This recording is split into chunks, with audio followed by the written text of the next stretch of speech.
அன்புக்குரியவர்களே, ஒவ்வொரு நாளும் பாவத்தின் பரிமாணங்களை குறித்து நம்முடைய சிந்தனைகளை நாம் ஒருமுகப்படுத்தி அதை யோசித்து இந்த பரிமாணங்கள் எப்படியாய் நம்முடைய வாழ்க்கையிலே இடைப்படுகிறது,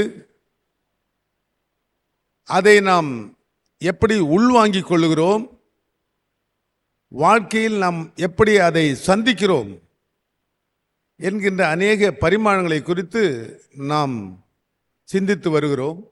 இந்த நாளிலும் குறைத்து மதிப்பிடுவது பாவம், குறைத்து மதிப்பிடுவது பாவம். இந்த குறைத்து ஒரு மதிப்பீடு என்பது வேறுபட்டிருக்கிறது. ஒவ்வொன்றுக்கும் பொருளுக்கு வேறுபட்டிருக்கும், மனிதர்களுக்கு வேறுபட்டிருக்கும். ஒரு பொருளை நாம் குறைத்து மதிப்பீடு செய்வோமானால் இது இவ்வளோதாங்க ஆகும், இது இவ்வளோதாங்க ஒர்த்து, இது இவ்வளோதாங்க அப்படின்னு சொன்னால் அது ஓரளவுக்கு ஒரு 70% 80% விழுக்காடு அது ஏற்புடையதே அமையும். ஆனால் மனிதர்கள் என்று நாம் மதிப்பீடு செய்யும்பொழுது அது வேறுபட்டதாய் அமைகிறது. ஒருவேளை மனிதர்களை குறித்து நாம் மதிப்பீடு உயர்வாய் செய்வோமானால் அந்த மனிதர்கள் மனம் பூரிப்படையும், மகிழ்ச்சி அடையும். ஒருவேளை மதிப்பீடு அந்த மனிதரை பற்றி நாம் குறைவாய் மதிப்பீடு செய்வோமானால் அது பாதிப்பு, அநேக இடங்களிலே அது பாதிப்பை ஏற்படுத்தும்.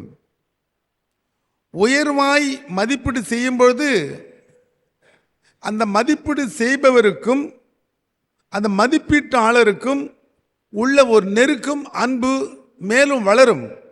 அந்த இருவரோடு அது சரியாகிவிடும்.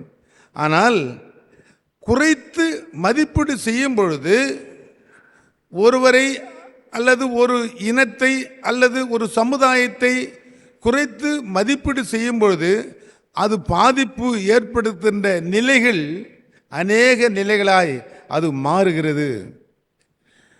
நாம் பொதுவாகவே ஒரு மதிப்பீடு செய்யும் பொழுது சிறு பிள்ளைகளுக்கு ஏற்ற மதிப்பீடு செய்கிறோம், வாலிபர்களுக்கு ஏற்ற மதிப்பீடு செய்கிறோம், ஒரு குடும்பத்திற்கு ஏற்ற மதிப்பீடு செய்கிறோம், வயதானவர்களுக்கு என்று ஒரு மதிப்பீடு செய்கிறோம் இல்லையா?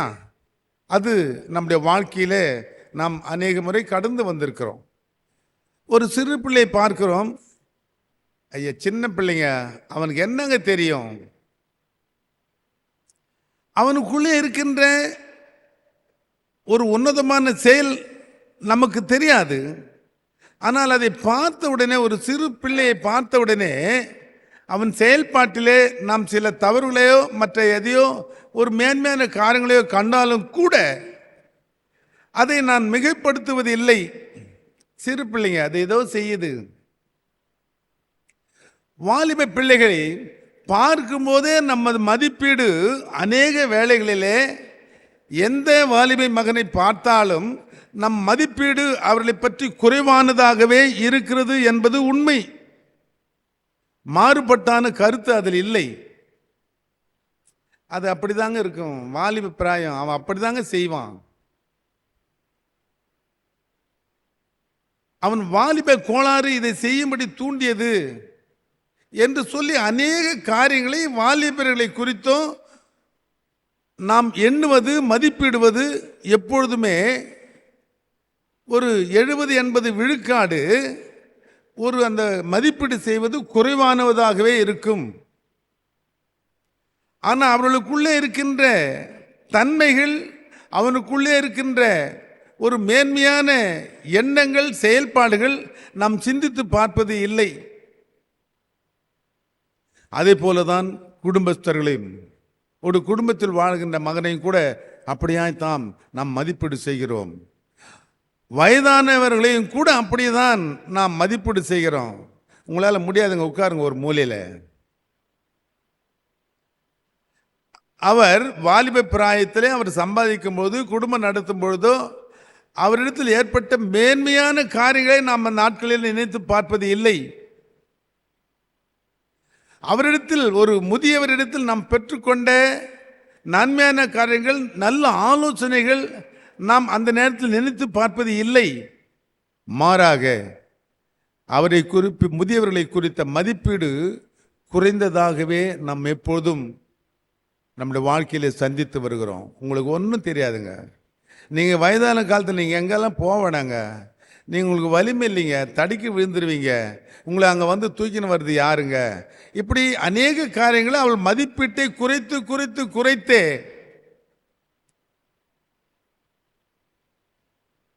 அவர்களை ஒன்றும் செய்யக்கூடாதபடி, செயல்படுத்த முடியாதபடி ஒரு மூலையில் உட்கார வைத்து, அதனால் உண்டான காரியம் என்ன? ஏங்க இப்படி வந்துட்டீங்க? சும்மா உட்கார்ந்தே இருக்கணுங்களா? BP அதிகமாயிடுத்து, sugar அதிகமாயிடுத்து. ஏங்க ஒரு மாதிரியா இருக்குங்க? சும்மா உட்கார்ந்து இருக்குன்னா வீட்டில் ஏதாவது சொல்லினே இருக்கலாம், மன ஒரு கிளேசமா இருக்குது என்று சொல்லி அநேக பாதிப்புகளை ஏற்படுத்துகின்ற சூழ்நிலைகளுக்கு நாம் அவர்களை தள்ளி விடுகிறோம். காரணம் என்ன? அவர்களை குறித்த மதிப்பீடு குறைவான மதிப்பீடாக இருப்பதனால தான் அவள் மனங்கள் இப்படிப்பட்ட ஒரு நிலையில் ஏற்படுத்துகிறது. உதாரணத்துக்கு நாம் தாவீதையும் கோலியாத்தையும் நாம் நினைவு கூறுகிறோம். தாவீது சிறு பிள்ளைதான். அந்த கோலியாத்து இஸ்ரவேல் மக்களையும் ஆண்டவரையும் படித்து கூறுவதை இவரால் தாங்கிக் கொள்ள முடியவில்லை. ஆகவே நான் அவனை வீழ்த்துகிறேன் என்று சொல்லும்போது அவருடைய மூத்த சகோதரன் சொல்றாரு, உனக்கு உன்னுடைய கர்வம் எங்களுக்கு தெரியும், நீ சிறு பிள்ளை, உனக்கு என்ன வேலை கொடுத்தோம்? ஆடு மேய்க்கிறதுக்கு வேலை கொடுத்தோம். அதை விட்டுட்டு இங்கே வந்து உன்னுடைய ஆணவத்தை எல்லாம் காட்டுறன்னு அப்படிதான் வேதத்தில் பதிவு செய்யப்பட்டிருக்கிறது. ஸோ அவரை குறித்த குறைந்த மதிப்பீடு செய்து அவர் ஒரு மூலையிலே உட்கார வைத்து இருப்போமானால் ஆண்டவருடைய மீட்கப்பட்ட ஜனமாகிய இஸ்ரவேல் மக்கள், ஆண்டவருடைய சொந்த ஜனம், அவளை பழித்து தீர்க்கின்ற அந்த கோலியாத் நீங்கள் ஆராதிக்கின்ற கடவுள் என்று சொல்லி ஆண்டவரை பழித்து அவமானப்படுத்தி கேவலமான வார்த்தைகளை சொல்லுகின்ற அந்த கோலியாத் அழிந்து போகாமல் இருந்திருப்பார்.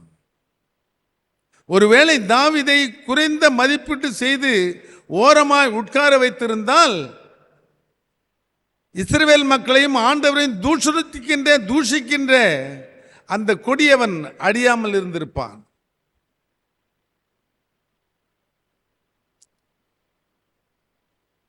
சிரியா தேசத்திலிருந்து கொண்டு வரும் சிரியா தேசத்துக்காரர்கள் போய் இஸ்ரவேல் மக்களை அவர்கள் விரோதித்து அவர்களை போரிட்டு அந்த நாட்டை கைவசப்படுத்த சென்ற பொழுது அங்கிருந்து ஒரு சிறு பெண்ணை கடித்து கொண்டு வருகிறார்கள். நாகமான் வீட்டில் அந்த அம்மாவுக்கு வேலை செய்கிறாங்க. சிறு பெண். அவருடைய எஜமானருக்கு தொழுநோய் இருப்பதை அறிந்து அந்த திருப்பெண் அந்த அம்மையார் இடத்துல போய், முதலாளி அம்மா இடத்துல போய், எங்களுடைய இஸ்ரவேல் நாட்டில் ஒரு தீர்க்கதரிசி இருக்கிறார், அவரிடத்தில் இவர் போவாரானால் இவர் தொழுநோய் நீங்கப்படும், அவர் அதை சுக்கப்படுத்துவார் என்று சொன்னார். ஒருவேளை அந்த எஜமானி ஒரு சிறு பெண் வேலை செய்வதற்காக அழைத்தப்பட்டவள், அவளுக்கு இந்த வேலை தான் தெரியும், இது எல்லாம் சொல்றாள், இது எப்படி எடுத்துக்கிறது, குறைத்து மதிப்பீடு செய்யாதபடி அந்த சிறு பெண் சொன்னதை ஏற்றுக்கொண்டு நாகமானை இஸ்ரவேல் அந்த ஊழியக்காரத்தில் அனுப்பியதினாலே பெருத்த பராக்கிரமான ஒரு படை தளபதி அவருடைய தொழுநோய் நீங்கப்பட்டது. ஆனால் அந்த எலிசாவை அந்த நாகமான் குறைத்து மதிப்பிடுகிறார். இவரால் என்ன ஆகும்? இவர் போய் யோர்தானிலே 7 தரம் முழுகு என்று சொல்கிறாரே, இவர் ஏதோ கை வைப்பார், ஏதோ செய்வார் என்று சொல்லி, ஒரு வார்த்தை சொல்வார் என்று சொல்லி எதிர்பார்த்து வந்தால், இதை போய் அங்கே செய் என்று சொல்கிறாரே என்கின்ற எலிசாவை குறித்த குறைத்த மதிப்பீடு அவர் செய்ததினாலே, ஒருவேளை அதை செய்யாமல் கூடாமல் போயிருப்பாரானால் அவர் தொழுநோய் அவரை விட்டு நீங்காமல் இருந்திருக்கும். அந்த வேலைக்காரன் சொல்றான், அவர்வேளை இதை விட பெரிய காரியத்தை சொல்லியிருப்பாரானால் அதை செய்திருப்பீங்க இல்லையா? இங்கே போய் இந்த மருந்தை சாப்பிடுங்க, இந்த பணத்தை இந்த வைத்தியராண்ட போருங்க, அந்த நாட்டுக்கு போங்க அப்படின்ற அநேக காரியங்களை சொல்லியிருப்பாரானால் நீர் அதை செய்திருப்பீர் அல்லவா? யோர்தான் நதியில் போய் 7 தரம் முழுக சொல்றார். அவர் தானே சொல்றார். எலிசாவை குறைத்து மதிப்பீடு செய்து அதை செய்யக்கூடாதபடி மனம் கடினமாய் இருந்த அந்த நாகமான் தன்னுடைய வேலைக்காரன் சொன்னது நிமித்தம், அது அவனுடைய சொல்லுக்கு மதிப்பீடு அதிகமாய் செய்ததினாலே யோர்தான் போய் 7 தரம் மூழ்கி அவர் சுகம் பெற்றுக்கொண்டார், தொழுநோய் நீங்க பெற்றுக்கொண்டார். அன்புக்குரியவர்களே, இதை போலத்தான் அநேக காரியங்கள் நம் வாழ்க்கையிலே அநேகரை பார்த்து நாம் மதிப்பீடு செய்கிறோம். அவருடைய தன்மையை நாம் யோசித்து பார்த்ததில்லை. எலிசாவினுடைய அவர் ஆண்டவருடைய தீர்க்கதரிசி, ஆண்டவர் அவரோடு இருக்கிறார் என்கின்ற மதிப்பீடு அந்த நாகமானுக்கு தெரியாமல் இருந்தது. குறைந்த மதிப்பீடு செய்கிறார். ஒருவேளை அந்த குறைந்த மதிப்பீடோடு அவர் வாழ்ந்திருப்பார், ஆனால் அவர் தொழுநோய் அவரை விட்டு நீங்க இருக்காது. ஆனால் மதிப்பீடு உயர்ந்ததாய் எண்ணப்பட்ட அந்த சிறு பெண் வேலைக்காரன் சொன்னது நிமித்தம் அவர் சுகம் பெற்றார். அன்புக்குரியவர்களே, அநேக நாட்களில் நாமும் கூட ஒருவரை பார்த்து மதிப்பீடு செய்வது எத்தன்மை உள்ளதாக இருக்கிறது என்பதை யோசித்து பார்க்க வேண்டும். நம் மனம் போன போக்கில் ஏதாவது ஒன்று பேசிவிட்டோமானால் அந்த வார்த்தைகள், அந்த உரையாடல், நாம் பகிர்ந்து கொள்ளுகின்ற அந்த செய்தி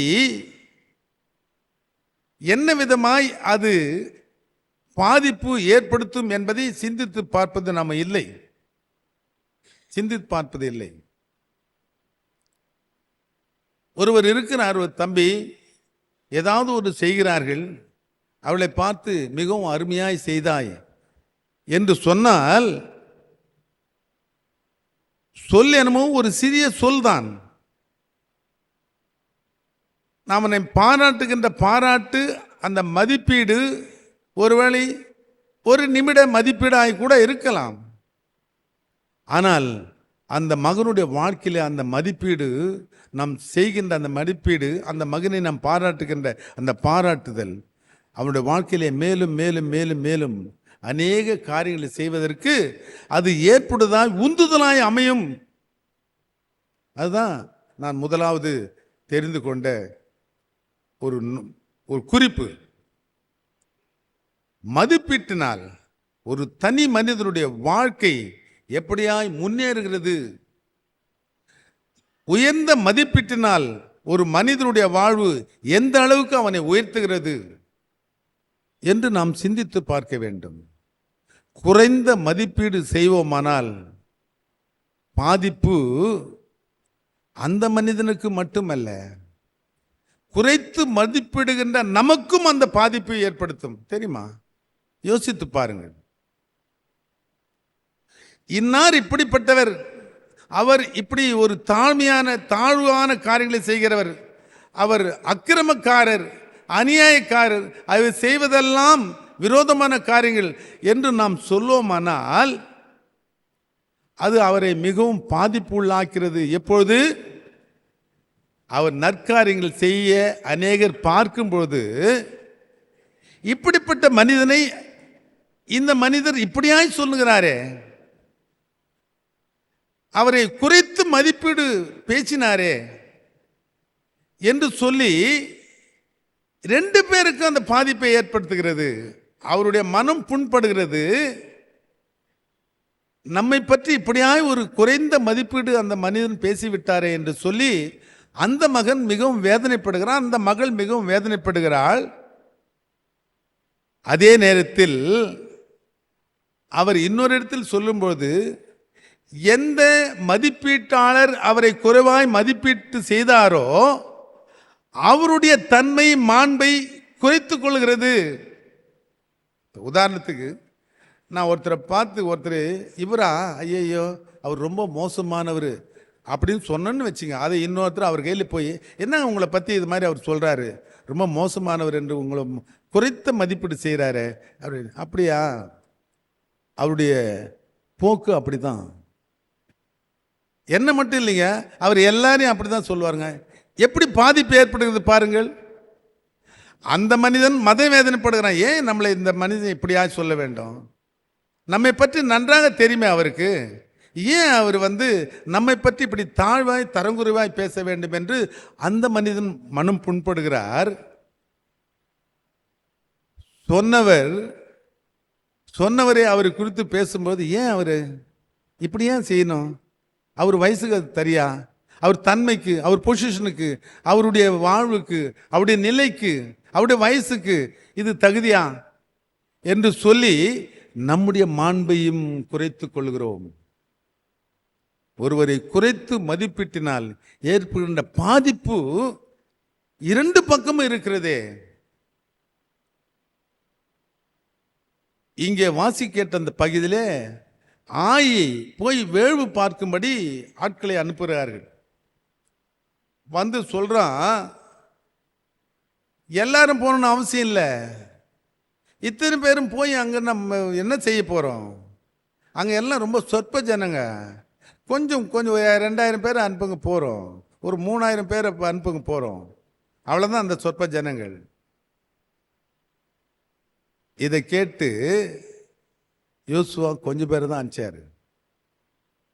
ஆனால் அங்கே அவர்கள் போர் மக்களுக்கு எதிரே நிற்கக்கூடாதபடி புறம் முதுகிட்டு ஓடி தங்களை அழித்து கொண்டார்கள்.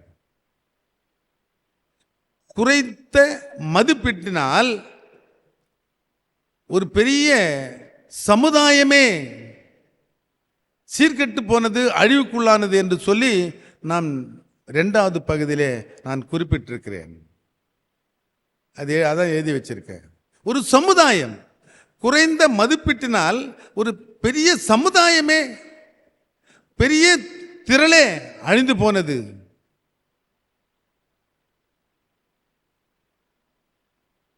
ஆண்டவராகிய இயேசு கிறிஸ்து கூட அவர் வாழ்க்கையில் எப்படிப்பட்ட குறைந்த மதிப்பீட்டை சந்தித்தவராக இருந்தார்.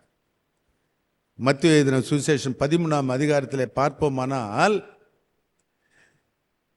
அவரோடு இருந்தவர்கள் அந்த ஊர் மக்கள், அவர் அந்த சொந்த ஊருக்கு போறாரு, அங்கே போய் அநேக காரியங்களை அந்த ஜெபக்கூடத்திலே அவர் அநேக காரியங்களை பற்றி சொல்லுகிறாரு, அநேக அற்புதங்களை செய்கிறாரு. அப்போ அவரோடு இருந்த அந்த ஊர் மக்கள் சொல்றாங்க, இவன் தச்சை விட்டு பிள்ளை இல்லை, தச்சை மகன் தானே, இவனுடைய சகோதரர்களும் சகோதரிகளும் நம்மோடு அல்லவா இருக்கிறார்கள், இவனுக்கு இப்படிப்பட்ட ஒரு வலிமை, இப்படிப்பட்ட ஒரு ஆளுமை எப்படி வந்தது என்று சொல்லி ஆண்டவராக இயேசு கிறிஸ்தை குறித்து குறைத்த மதிப்பீடு செய்கின்றார்கள். ஆண்டவர் சொல்றாரு, ஒருவனுக்கு அவன் மதிப்பும் உயர்வும் அவனுடைய தாழ்மையும் அவன் சொந்த ஊருக்கு தான் கிடைக்கும். அந்த இடத்துல அவனுக்கு புகழ்ச்சி கிடைக்காது, சொந்த மக்களிடத்தில் புகழ்ச்சி கிடைக்காது அப்படின்னு சொல்லி வேத வசனம் சொல்லுது. மேலும் அவர்கள் அந்த இடத்துல அநேக அற்புதங்களை அடையாளங்கள் செய்யக்கூடாதபடி அந்த இடத்தை விட்டு கடந்து போனார்.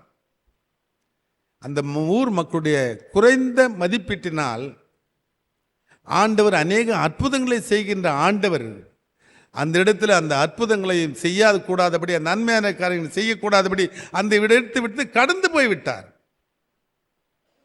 அன்புக்குரியவர்களே, நாம் நம்முடைய வாழ்க்கையில நம்மோடு பழகுகின்ற மக்கள், திருச்சபையில் நம்மோடு உட்கார்ந்து கொள்ளுகின்ற மக்கள், வேலை செய்கின்ற இடத்திலே நம்மோடு பழகுகின்ற மக்கள், நம் குடும்பத்தில் இருக்கின்ற சிறு பிள்ளை, வாலிப பிள்ளை, முதியவர், இப்படிப்பட்ட நிலையில் இருக்கின்ற அந்த மக்களோடு நாம் எந்த மதிப்பீட்டை அவர்களுக்கு நாம் கொடுக்கிறோம் என்பதை, எந்த மாண்பை நாம் அவர்களுக்கு கொடுக்கிறோம் என்பதை, எந்த உயர்ந்த ஸ்தானத்தை அவர்களுக்கு கொடுக்கிறோம் என்பதை, அவளை பற்றி எவ்விதமான நற்காரியங்களை பேசுகிறோம் என்பதை ஆராய்ந்து பார்க்கும்படியாத்தான் இந்த நாட்கள் நமக்கு கொடுக்கப்பட்டிருக்குது.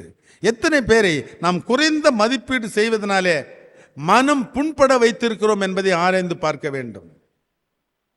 அவன் அப்படித்தான், அந்த அம்மாவா அது அப்படித்தான் என்று சொல்லி குறைந்த மதிப்பீட்டினால்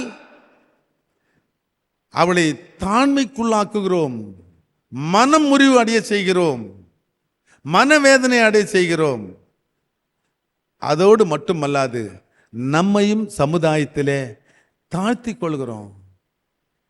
இப்படி செய்கிறவரா நின்று ஆண்டவருடைய வசனத்தை மற்றவர்களுக்கு போதிக்கிறார் என்று சொல்லி என்னை குறித்து ஒருவேளை நினைப்பீர்களானால் என்னுடைய மாண்பை நான் குறைத்துக் கொள்கிறேன். இக்காரணம், நான் மற்றவர்களை குறைந்த மதிப்பீடு செய்து அவர்களை பற்றி பேசுவதனாலே அவர்கள் மண் புண்படுப்பட்டு அவர்களும் வேதனைக்குள்ளாக்குகிறேன். என்னையும் என்னுடைய நிலையிலிருந்து என்னை தாழ்த்தி கொள்கிறேன். அன்புக்குரியவர்களே, நம்முடைய வாழ்க்கையிலே காலங்களில் மற்றவர்களை குறித்த மதிப்பீடு எப்படிப்பட்டதாக இருக்கிறது? ஒருவேளை அவர்கள் நல்ல பண்புள்ளவர்களாய், நற்காரியங்களை செய்கிறவர்களாய், நல்ல ஆலோசனை செய்கிறவர்களாய், நல்ல பழக்கம் உள்ளவர்களாய், நல்ல உறவு உள்ளவர்களாய் அவள் வாழ்க்கையிலே காணப்படும்போது அதை அவர்களை குறித்து நாம் குறைந்த மதிப்பீடு செய்வோமானால் அது அவர்களையும் பாதிக்கும், நம்மையும் பாதிக்கும், சமுதாயத்தையும் பாதிக்கும்.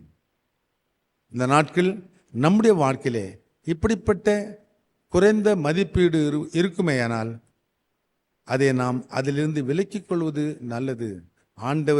ஆண்டவரை குறித்து குறைத்த மதிப்பீடு செய்ததினாலே ஆண்டவர் அந்த சமுதாயத்துக்கு நல்ல காரியங்களை செய்யக்கூடாதபடி அந்த இடத்தை விட்டு கடந்து போய்விட்டார். நாம் அப்படிப்பட்ட ஒரு நிலையை உருவாக்காதபடி